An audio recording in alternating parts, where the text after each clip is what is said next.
எல்லாருக்கும் வணக்கம்.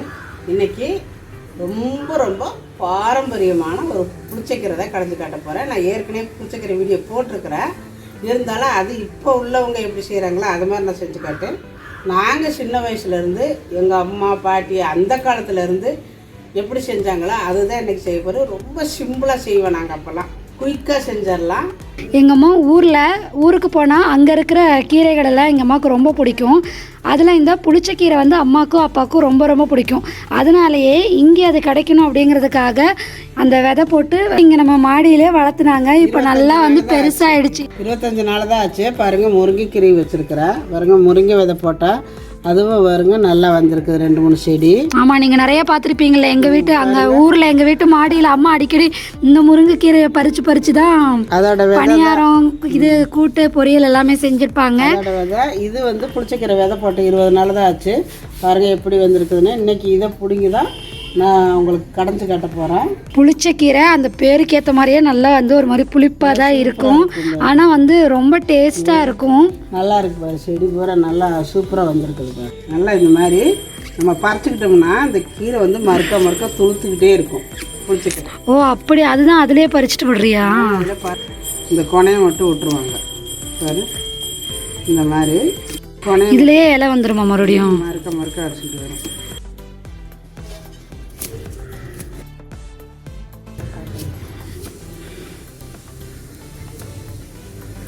நம்ம மாடியில் கொஞ்சம் செடியெல்லாம் வச்சுருக்கோம். இது கற்பூரவள்ளி இலை. இது பாப்பாவுக்காகவே அடிக்கடி சளி பிடிக்குங்கிறதுக்காக வச்சோம். அடுத்து மல்லிகைப்பூ செடி. இது மாதுளம்பழ செடி. இது எப்போ வச்சோன்னே ஞாபகம் இல்லை, அது தானாக ஒரு விதை போட்டோன்னே வளர்ந்துருச்சு. அடுத்து இது மணி பிளான்ட்டு. கீழே இருக்கிறது டேபிள் ரோஸு. இந்த மாதுளம்பழ செடி நடுவில் ஒரு லைட்டாக க்ரோத் ஆகிட்டு இருக்கையிலே எல்லா இதழுமே உதிர்ந்துருச்சு. அதுக்கப்புறம் சரி வேண்டான்னு கொஞ்ச நாளில் பிடுங்கி போடுற டைமில் பார்த்திங்கன்னா மறுபடியும் ரீக்ரோத் ஆகி சூப்பராக நல்லா பச்சை பசேல்னு வளர்ந்துருக்கு. இப்போ இதில் பார்த்திங்கன்னா நிறைய பூ பூத்துருக்கு. இதை எடுத்து கொஞ்சம் நாளைக்கு முன்னாடி எடுத்தது. அட் ப்ரெசென்ட் இப்போ பார்த்திங்கன்னா இதில் நல்லா காய் காய்ச்சி நல்லா பெருசாகவே வந்திருக்கு. அதை நான் உங்களுக்கு அப்புறம் காட்டுறேன். மல்லிகைப்பூ செடி வச்சதுலேருந்து நல்லா அழகாக நல்லா பெருசாக மல்லிகைப்பூ அடிக்கடி நிறைய பூ பூக்கும். நம்ம சாமி ஃபோட்டோக்கெல்லாம் இந்த பூவை தான் எடுத்து யூஸ் பண்ணிக்குவோம். புளிச்சக்கீரைனாலே எனக்கு ரொம்ப பிடிக்கும். ஏன்னா சின்ன வயசுலலாம் அவ்வளோக்கா பிடிக்காது, புளிப்பாக இருக்கும்ன்ட்டு. ஆனால் இப்போ என்னமா புளிச்சக்கீரை எனக்கு ரொம்ப சாப்பிடணும்னு அவ்வளோ ஆசை. இங்கே அவ்வளோக்கா கிடைக்க மாட்டேங்குது. அதனால தான் நான் ஊர்லேருந்து கொண்டு விதையை போட்டேன். பாருங்கள் எவ்வளோ சீக்கிரம் வந்துருச்சு பாருங்கள். போட்டோடனே நாளையில் முளைச்சி மேலே வந்துருச்சு. அதுக்கப்புறம் இப்போ இது எத்தனை நாளாச்சு நானும் பிடிங்கி செய்யலாம்னு செய்ய முடியல. பாருங்கள் எல்லாம் பறிச்சாச்சு. எவ்வளோ கீரை வந்திருக்கு பாருங்கள். சூப்பராக இருக்குது. நல்ல தலை சூப்பராக இருக்குது கீரை.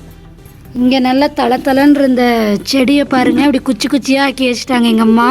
மறுபடியும் இப்போ பாரு, இன்னும் 4 நாளையில் இதெல்லாம் கிளையடிச்சு மறுபடியும் இதே மாதிரியே தளைஞ்சு வந்துடும். சரி, மறுபடியும் எப்போ வருதோ அப்போது நான் உங்களுக்கு இதை வீடியோவில் காட்டுறேன். சீக்கிரம் வளர்ந்துருச்சான்னு பார்க்குறதுக்கு நானும் எக்ஸைட்டிங்காக இருக்கேன். இப்போ நம்ம புளிச்சக்கீரையை நல்லா கழுவி சுத்தம் பண்ணி எடுத்து வச்சுருக்கிறேன். இப்போ நம்ம வேக வைக்கிற பாத்திரத்தில் புளிச்சக்கீரையை போட்டுக்கலாம். சின்ன வெங்காயம், பூண்டு, பச்சை மிளகா எடுத்து வச்சுருக்கிறேன். இது 3 பச்சை மிளகா, 3 பழுத்த மிளகா எடுத்து வச்சுருக்கிறேன். நல்லா காரமாக வேணும். நாங்களாம் சின்ன வயசில் வேறு எதுவுமே போட மாட்டோம், இவ்வளோ மட்டும் தான் போடுவோம். இதில் கொஞ்சம் சீரகம் சேர்த்துக்கணும். இந்த மாதிரி காம்பை பிச்சுருங்க.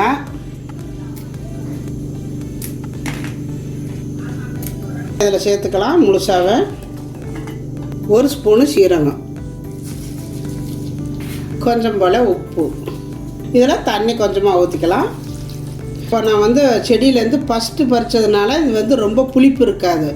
அப்புறம் 4 படம் அதுலேருந்து துளுத்து வர்றது மறுபடியும் பிடுங்கி வைக்கிறோம் பார்த்தீங்களா. அப்போ அதில் கொஞ்சம் புளிப்பு கசப்பெல்லாம் இருக்கும். அப்போ என்ன பண்ணுவோம், நாங்கள் இந்த தண்ணியை வேக வச்சு கொஞ்சம் கூட தண்ணியை வேக வச்சு இருத்துருவோம். நாங்கள் இருத்துட்டு கடைவோம். இது நான் இருக்க வேண்டாம். அதனால் இதுக்கு தண்ணி அளவாகவே ஊற்றிக்கலாம்.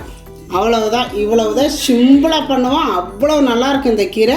இப்போ நான் அடுப்பில் வச்சுட்டேன். இந்த பச்சை மிளகாயெல்லாம் கீழே போகிற மாதிரி பண்ணி விட்ருங்க. அப்படி இப்போ மூடி வச்சிடலாம்.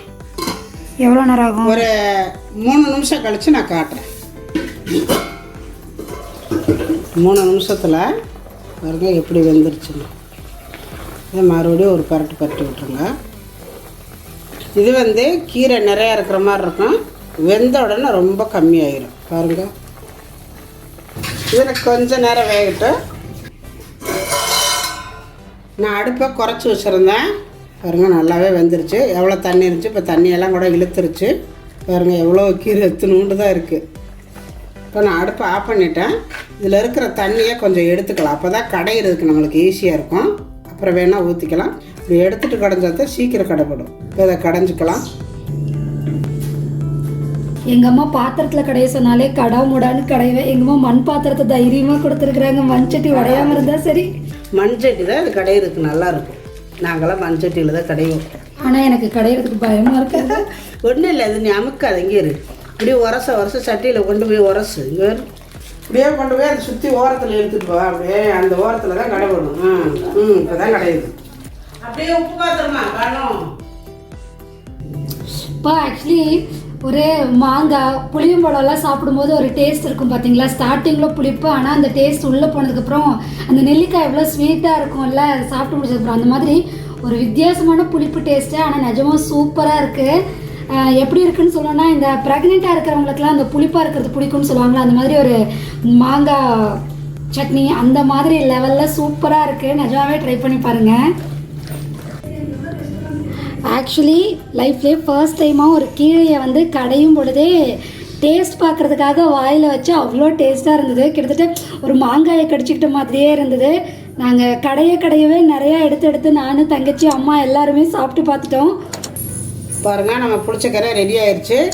இதெல்லாம் வந்து நாங்கள் தாளிக்கலாம் மாட்டோம். அப்போவெல்லாம் இதே மாதிரி தான் போட்டு கடைஞ்சிருவோம். கடைஞ்சிட்டு இது அடிக்கடி ரொம்ப எண்ணெயெல்லாம் சேர்த்துக்க கூடாதும்பாங்க. அப்போ உள்ளவங்கெல்லாம் எண்ணெய் சேர்த்தக்கூடாது, உடம்புக்கு ஆகாது அப்படிம்பாங்க. இப்போ இருக்கிறவங்களாம் எவ்வளோ எண்ணெய் சேர்க்குறோம். நம்ம வெறும் எண்ணெய் பொருளாக தான் திங்கிறோம். அப்போ இதுக்கு இத்தினோண்டு எண்ணெய் ஊற்றி கூட தாளிக்க விட மாட்டாங்க, திட்டுவாங்க வீட்டில் இருக்கிறவங்கெல்லாம் பெரியவங்க. நான் இந்த மாதிரி தான் கடைஞ்சி செய்வேன். இதுக்கு வந்து சாப்பாடு நாங்கள் வந்து பச்சரிசி பொங்கல் மாதிரி வச்சுக்குவோம். அதாவது நெல்லை குத்தி அந்த பச்சரிசி வந்து பொங்கல் பண்ணிடுவோம். அதில் இந்த கீரை எடுத்து வச்சு சாப்பிட்டா சும்மா அப்படி இருக்கும். இன்றைக்கி நான் அது மாதிரி தான் செஞ்சுருக்கிறேன். அதாவது பச்சரிசியை பொங்கல் மாதிரி வச்சுருக்கிற, பருப்பெல்லாம் போடாமல் வெண்பொங்கல் மாதிரி வச்சுருக்கிற தண்ணி அளவாக வச்சு பாருங்க பச்சரிசி பொங்கல். நீங்கள் இந்த மாதிரி ஒரு முறை செஞ்சு சாப்பிட்டு பாருங்கள். இந்த பச்சரிசி சாதத்துக்கும் இந்த புளிச்ச கீரைக்கும் சும்மா அப்படி இருக்குங்க சாப்பாடு. அதுவும் அந்த காலத்துலலாம் நாங்கள் அடிக்கடி செஞ்சு சாப்பிட்றது இதுதான். பிணைஞ்சு இந்த மாதிரி நம்ம வந்து வடைச்சி புழுங்கல் அரிசியை வடைச்சி சாப்பிட்றத விட இந்த பச்சரிசிக்கு தாங்க அவ்வளோ டேஸ்ட்டாக இருக்கும். இது மாதிரி நம்ம சாப்பிடும் பொழுது இதுக்கு ஈடு ஏன்னா எதுவுமே வராது. பாருங்கள், இப்போ நான் கடையவே எங்கள் பிள்ளையெல்லாம் புளிச்சக்கீரையா வேண்டான்னு சொன்னவங்க, அம்மா நல்லா இருக்குமா அப்படின்னு நெசமாலுமே எங்கள் பெரிய பிள்ளையெல்லாம் வேண்டான்றா புளிச்சக்கீரைனாலாம். இன்றைக்கி அவ்வளோ டேஸ்ட்டாக இருக்குதுமா அப்படின்னு சொல்லிட்டு சாப்பிட்றா சின்னவன் எல்லாருமே. இதே மாதிரி நீங்களும் ஒரு முறை செஞ்சு பாருங்கள். செஞ்சு பார்த்துட்டு எப்படி வந்துச்சுன்னு எனக்கு கமெண்ட்டில் சொல்லுங்கள். இந்த வீடியோ பிடிச்சிருந்தா லைக் பண்ணுங்கள், ஷேர் பண்ணுங்கள். செட்டிநாட்டு சமையலுக்கு சப்ஸ்கிரைப் பண்ணுங்கள். நன்றி. வாழ்க வளமுடன்.